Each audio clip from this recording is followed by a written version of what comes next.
मुसलमानों का ईमान है कि जिहाद करने वालों से अल्लाह खुश होता है और जिहादियों को जन्नत में दाखिल कर देता है, जबकि मुसलमानों को जन्नत के बारे में केवल उतना ही ज्ञान है जितना कुरान और हदीसों में वर्णित है, जो कोरी कल्पना, अतिशयोक्तिपूर्ण और अविश्वसनीय बातें लगती है। 401 फिर भी मुसलमानों ने कल्पित जन्नत के लिए जिहाद करके आज तक करोड़ों निर्दोष लोगों की हत्याएं कर डाली, औरतों से बलात्कार किए, बच्चों को अनाथ किया और कई देशों को बर्बाद करके शहरों को खंडहर कर दिया। यदि हम मोहम्मद साहब को दुनिया का सबसे महान, चतुर और चालाक व्यक्ति कहें तो इसमें कोई अतिशयोक्ति नहीं होगी, क्योंकि उन्होंने चरणबद्ध रूप से झूठ बातों को इस तरह पेश किया कि अरब के मूर्ख उनके जाल में फंस गए।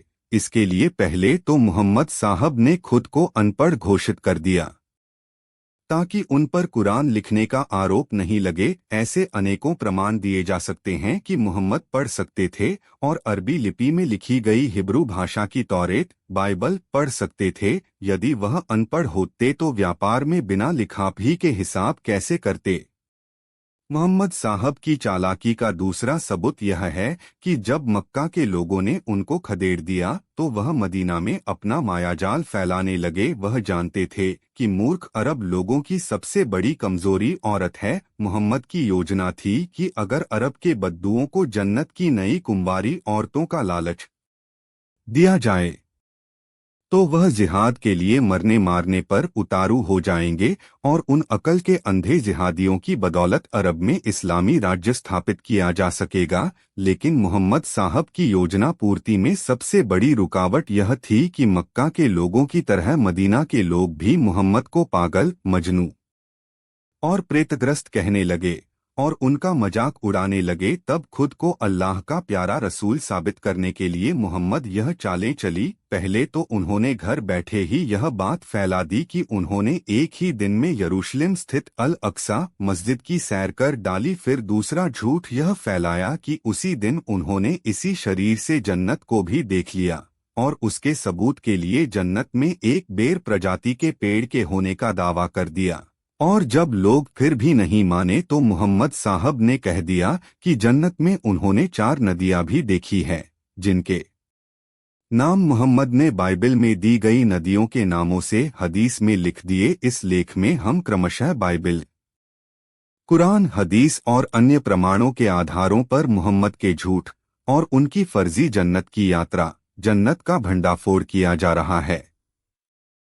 मोहम्मद साहब की जन्नत यात्रा। मुसलमानों का दावा है कि मोहम्मद ने जन्नत की यह यात्रा हिजरत से 1 साल पहले की थी और तब तक इस्लाम का प्रचार करते हुए 12 साल हो गए थे और मोहम्मद इस्लाम पर आधारित एक राज्य की स्थापना करना चाहते थे। लेकिन मदीना के औस और खजरज कबीले के लोग मोहम्मद का विरोध करते थे। कुरान में लिखा है, महिमावान है वह अल्लाह जो एक रात में अपने बंदे मोहम्मद को मस्जिदे हराम अल अक्सा की मस्जिद तक ले गया, जिसके वातावरण को हमने बरकत प्रदान दी है ताकि हम उसे कुछ निशानियां दिखाएं। सूरा बनी इसराइल। कुरान के हिंदी अनुवाद। इसी आयत की व्याख्या में पेज 504 में लिखा है कि रसूल बुराक पर सवार होकर पहले बैतुल मुकद्दिस गए, फिर 7वें आसमान पर गए, जहां उनको एक दिन में ही जन्नत और जहन्नम दिखाए गए। और जब रसूल वापस आए तो उन्होंने जन्नत का जो आंखों देखा वर्णन किया था वह हदीसों में मौजूद है। कुरान मजीद। अनुवादक फारूक खान। प्रकाशक मकतबा अल हसनात रामपुर उ. 2 बेर के पेड़ का सबूत। जब मदीना के लोगों ने मोहम्मद साहब द्वारा एक ही दिन में जन्नत की यात्रा पर विश्वास नहीं किया तो मोहम्मद साहब ने कहा कि मैंने जन्नत की सीमा पर एक बेर का पेड़ भी देखा था। इसके बारे कुरान में लिखा है, परली सीमा की बेर के पेड़ पास जन्नत का ठिकाना है और जब छाया हुआ तो बेर के पेड़ पर कुछ छाया हुआ था। सूरा अन-नज़्म से। कुरान में बेर के पेड़ का उल्लेख 4 बार किया गया है, 2 बार यहाँ इस आयत में और 1 बार सूरा अल-वाक़िया और 1 बार सूरा सबा में इसी पेड़ का उल्लेख किया गया है। वास्तव में यह बेर प्रजाति का पेड़ है जिसे अंग्रेजी में लोटे ट्री और अरबी में सिदरी कहा जाता है। विकिपीडिया में इस पेड़ का नाम खरक या खर्ग या खिर्क या रोकू, हनीबेरी या हैकबेरी एक पतझड़ी वृक्ष है जो 20 से 25 मीटर तक उग सकता है। यह रेतीली जमीन में और समशीतोष्ण टेम्परेट इलाकों में तेजी से उगता है। इसका निवास क्षेत्र भारत, पाकिस्तान, तुर्की, बाल्कन क्षेत्र, इटली और फ्रांस है। हालांकि यह दुनिया की अन्य जगहों पर भी फैल गया है। इसे पंजाबी भाषा में ब्रह्मजी और कश्मीरी भाषा में ब्रिमिज भी कहा जाता है। यह पेड़ छाया में नहीं उग सकता और केवल सूरज की सीधी रोशनी में ही पनपता है। भारत में यह हिमालय के मंझले क्षेत्रों में तो उगता ही है, लेकिन साथ ही साथ दिल्ली जैसे क्षेत्रों में भी मिलता है। हालांकि कुछ जीव वैज्ञानिकों के अनुसार यह वृक्ष दिल्ली की गर्मियों को नहीं झेल सकता और वहां मिलने वाला पेड़ सेल्टिस ऑस्ट्रालिस जाति का नहीं बल्कि उससे मिलती जुलती सेल्टिस टेट्रांड्रा जाति का है। 3 बाइबिल से नदियों की चोरी। यद्यपि मोहम्मद साहब ने अनपढ़ होने का ढोंग रचा हुआ थे, लेकिन वह तौरेत यानी बाइबिल भी पढ़ सकते थे और फिर भी लोग उनकी जन्नत यात्रा की बातों का मजाक उड़ाने तो उनको एक तरकीब सूझी। बाइबिल में एक जगह 4 नदियों का उल्लेख है। मुहम्मद उनका उपयोग अपनी जन्नत यात्रा में कर लिया। बाइबिल की 4 नदियां इस प्रकार हैं।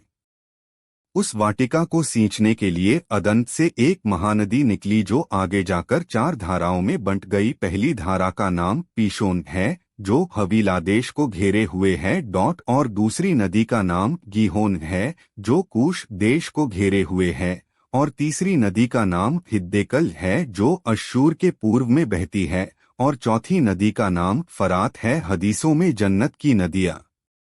मोहम्मद साहब किसी न किसी तरह से अपनी जन्नत यात्रा को सच साबित करना चाहते, इसलिए हदीसों में उन्हीं नदियों को जन्नत में होने की कहानी गढ़ डाली जो बाइबिल में लिखी है। ऐसी 3 हदीसें दी जा रही हैं। हदीस 1 अबू हुरैरा ने कहा कि रसूल ने कहा, जब मैं जन्नत गया तो देखा वहां सीदान, जिहान, फरात और नील नाम की 4 नदियां बह रही थीं। हदीस 3 अबू हुरैरा ने कहा कि रसूल ने कहा, जब मैं जन्नत गया तो देखा वहां जन्नत की सीमा पर एक बेर का बड़ा पेड़ था।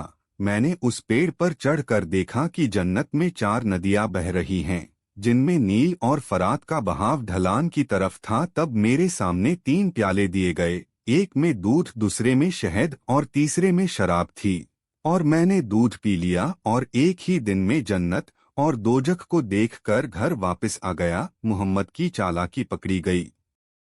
प्रसिद्ध कहावत है कि नकल के लिए भी अकल की जरूरत होती है। यही बात मोहम्मद साहब पर लागू होती है। उन्होंने जब अपनी जन्नत यात्रा को सच साबित करने के लिए बाइबिल में लिखी नदियों के नाम हदीस में लिखे तो न नदियों में नामों में घोटाला कर दिया। बाइबिल और हदीसों में दिए गए नदियों के से अलग है हदीस। मोहम्मद साहब जब बाइबिल से नदियों के नाम लेकर हदीस में लिख रहे थे तो तीसरे नंबर की नदी हिद्देका का नाम भूल गए जो फरात नदी के बराबर बहती है। इसे आजकल दजला और अंग्रेजी में टाइग्रिस कहते हैं और मुहम्मद ने अपनी पत्नी आयशा और ससुर को खुश करने के लिए दजला नदी की जगह नील नदी का नाम जन्नत की नदियों के नामों में जोड़ दिया, क्योंकि अबू बकर मिस्र, इजिप्ट, मक्का आया था और मिस्र में नील नदी बहती है। इस्लाम की ऐसी मूर्खों के लिए कल्पित जन्नत के बारे में अधिक जानकारी के लिए यह वीडियो देखिए। मोहम्मद साहब की अज्ञान भरी चतुराई पर हंसिए।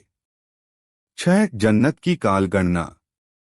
और जब मोहम्मद ऐसी बेतुकी दलीलें देकर भी जन्नत का अस्तित्व सिद्ध करने में असफल हो गए होंगे तो उन्होंने जन्नत के बारे में ऐसी अवैज्ञानिक बात कह दी जिसका स्पष्टीकरण जाकिर नायक जैसे हजारों धूर्त मुल्ले तो क्या खुद मोहम्मद साहब भी नहीं कर सकते, क्योंकि उन्होंने कुरान में यह आयत दे दी, उसका एक दिन जिसकी मुद्दत तुम्हारी गणना के अनुसार 1000 साल के बराबर है। सूरा अस-सजदा। हमें याद होना चाहिए कि कुरान की सूरा बनी इसराइल पहले ही लिख दिया गया था कि वह अल्लाह जो एक रात में अपने बंदे मुहम्मद को मस्जिद हराम अल अक्सा की मस्जिद तक ले गया। इसी आयत की व्याख्या में पेज 504 में लिखा है कि उनको एक दिन में ही जन्नत और जहन्नम दिखाए गए। अब प्रबुद्ध पाठक हिसाब करने की कृपा करें। कुरान की सूरा अस-सजदा 32:5 के अनुसार जन्नत का एक दिन यानी 24 घंटे = मदीना के 1000 साल। जन्नत के 12 घंटे यानी आधा दिन = मदीना के 500 साल। जन्नत के 6 घंटे यानी चौथाई दिन = मदीना के 250 साल।